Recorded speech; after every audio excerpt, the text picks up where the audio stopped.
Prime Minister Perry Christie remembers the late B.K. Bonamy as an outstanding Bahamian who has set a high standard of professionalism at all levels of the Royal Bahamas Police Force. The Prime Minister spoke to reporters as Bonamy's body lie in the foyer of the Paul Farquharson Conference Center at the police headquarters today. A full military service for Mr. Bonamy is set for tomorrow at 11 o'clock at St. Francis Xavier Cathedral on West Street. Among those viewing the body this morning were Governor General His Excellency Sir Arthur Folkes, Minister of National Security Dr. Bernard Nottage, and Opposition Leader Dr. Hubert Minnis. So he set a very, very good example for new generations of Bahamians who will come to understand the meaning of his life and to know that they themselves, notwithstanding small beginnings, can think big, dream big, and achieve big. And that's really the story of his life. We remind ourselves in a very public way again this morning by turning up in our #1 dress, all of us, Deputy Commissioner, all Assistant Commissioners, and indeed all of the rank and file, to join Mrs. Bonamy and her children here at headquarters, a place where her beloved husband, their dad, spent the majority of his young life, and to welcome him back home with distinction. Most people are aware of the dangers of texting while driving, but they do it anyway. And while officials have not been able to quantify guilty road users, they've launched a new campaign that will aggressively focus on the detrimental consequences. Our Charisma Robinson has the story. The average text takes a driver's eyes off the road for nearly 5 seconds. And according to statistics published on adcouncil.org, that's more than enough time to cause an accident. So when road users in New Providence text while behind the wheel, officials of the Road Traffic Department say, while we have to drive offensively, we also have to drive defensively. So we have to be able to be aware of what is going on the road, what the other driver is doing. Unlike the U.S., the Ministry of Transport State Minister Hope Strawn says the Bahamas does not have any empirical data that ties texting and mobile phone use to fatalities or accidents that have occurred. But we do know that distracted drivers in any situation are a danger to themselves and to the motoring public. Remember now, the majority of the cases which we deal with in, I believe, traffic offenses would be driving without due care and attention. Young adults in particular live in a connected world where multitasking is the norm. But the message being conveyed is that texting while driving isn't multitasking, is essentially driving blind. You have to understand that when you're driving, you should be doing nothing else. And if it is that you have to do something else, you should find a safe way to pull to the side of the road and engage in that activity. Moving forward, Strawn says police will begin collecting data to determine how many accidents and fatalities actually are caused by this growing trend. Once we have been able to compile our data, we will know whether or not we need to actually pass legislation against texting and driving. But we need to have the information so that we are able to say to the motoring public specifically, these are the numbers, this is what we have to do. Because of course, it's almost second nature now to people.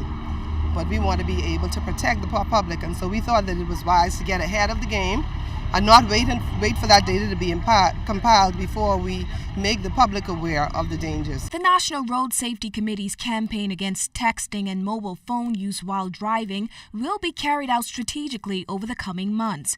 Billboards like the one unveiled today will be placed in high-traffic areas across the island to get the message out. Charisma Robinson, ZNS Network News. The Free National Movement is criticizing House Speaker Dr. Kendall Major for what the party sums up as his continued bias towards government members of Parliament. In a statement issued today, the FNM accused the Speaker of consistently treating opposition members with a, quote, regrettable lack of respect and fairness, end quote. The statement went on to point out that Dr. Major's conduct of parliamentary debates has not been even-handed. The party went on to assert that Dr. Major has allowed members of the governing party to get away with, quote, murder of the rules, end quote. But Dr. Major today responded this way. I regard the assertion that I've been in fear as purely politics. Those who know me, and I would assert that those members who make up the Free National Movement Parliamentary Caucus could certainly attest to the fact that I am committed to doing my duty with the utmost respect and fairness. Even the governing party members lately, I've been told, have been grumbling about the treatment that they have received. I see in the press release there was some talk of calling members out. Well, this speaker have come to the point where it's time to call members out. And I have called members out on both sides. And it is necessary to bring order and respect back to the House of Assembly. In its statement today, the FNM went on to point out 2 instances where this perceived bias by Dr. Major towards the government was evident this week. The party also condemned what it claims is the continuous late start of Parliament and called on the Speaker to see to it that House proceedings begin on time. Meantime, Member of Parliament for South Andros Picewell Forbes says with the economic growth rate continuously moving at a slow pace and the country's overall debt rate at $268 million, it's imperative that the government protect its citizens from inflation in difficult times.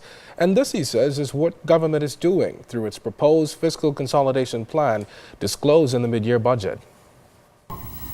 Mid-year course correction and suitable policy response became eminent in the emerging scenario. This government, headed by the Right Honourable Member for Centerville, had to act and act now to save our faltering economy. Fiscal consolidation by way of regulating deficits and cutting expenditure to create a positive business environment was of an immediate need, and the need is today.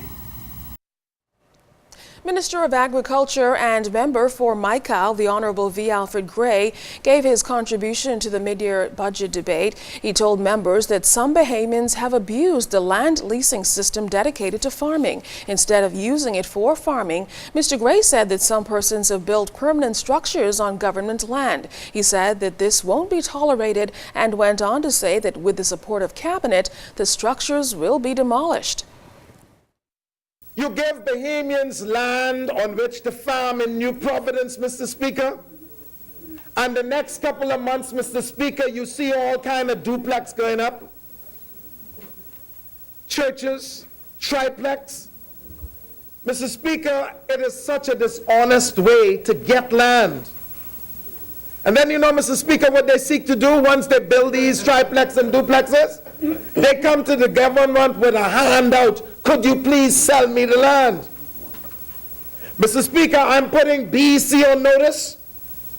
I'm putting town planning on notice. I'm putting Batelco on notice. That whenever people, Ministry of Works on notice, that whenever people bring you a plan for Carpen Road, tell them bring you the land paper.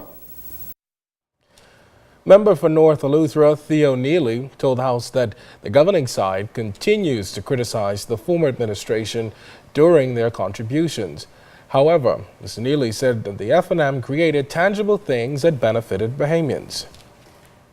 Mr. Speaker, should we not expect transparency and accountability of how the funds budgeted for the 2012-2013 year has been spent? We want to see what you did with the money, what the administration did with the money.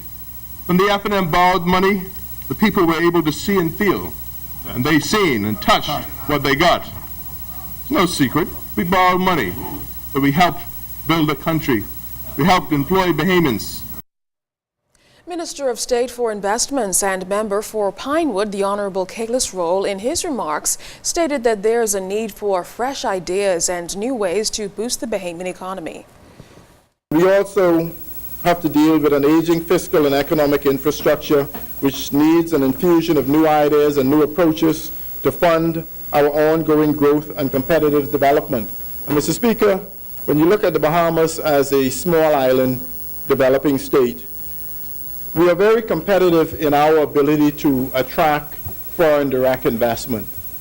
But when you look at the impact throughout the country of foreign direct investment, it's not as good and it doesn't go as deep as it should in terms of its impact. Now, earlier this week, during the midterm budget debate in the House, Member for Elizabeth and Minister of Financial Services, the Honorable Ryan Pinder, said the policies the government has been putting in place will spur economic growth. Shortly after coming to office, Mr. Speaker, the Prime Minister caused for another mistake of the prior F&M administration to be reversed. The Industries Encouragement Act and the Tariff Act were amended shortly after coming to office to cause for the incentives received by manufacturers, Mr. Speaker, to be able to continue and not sunset. The manufacturing community will tell you, they tell me every day, that the sunset provision that former government put in place crippled the growth of their companies, caused them to lay off staff. And immediately upon reversing that poor decision of that side, when they were in government, it is shown that manufacturers in this country have now retained more staff and have expanded their operations, showing, Mr. Speaker, that policies of economic growth and incentive work. Opposition Member of Parliament for East Grand Bahama, Peter Turnquest, also told members that the government must seek better solutions as it relates to the financial management of the country. I am hopeful that with deliberate focus, this administration will be able to identify wastage and tighten up processes to reduce the size and complexity of government, making it more manageable by a small number of ministers and more affordable for the size of our population. It is my hope that they will start with the separation of all these persons engaged on special contracts to the government that provide little or no value, or that can be done by the active workforce instead of hiring retirees brought back on the job as political payback or to frustrate the youth and their development. We have to modernize our government and policies if we are to remain competitive and relevant, while providing an opportunity for good quality way of life and standards for our people. Still ahead tonight, the private school track and field meet in full swing as the Big Red Machine goes after its 25th championship. And Family Island MPs look at how those islands can achieve full development. You're watching the Bahamas Tonight in HD. This portion of the news was brought to you by McDonald's. McDonald's, I'm loving it.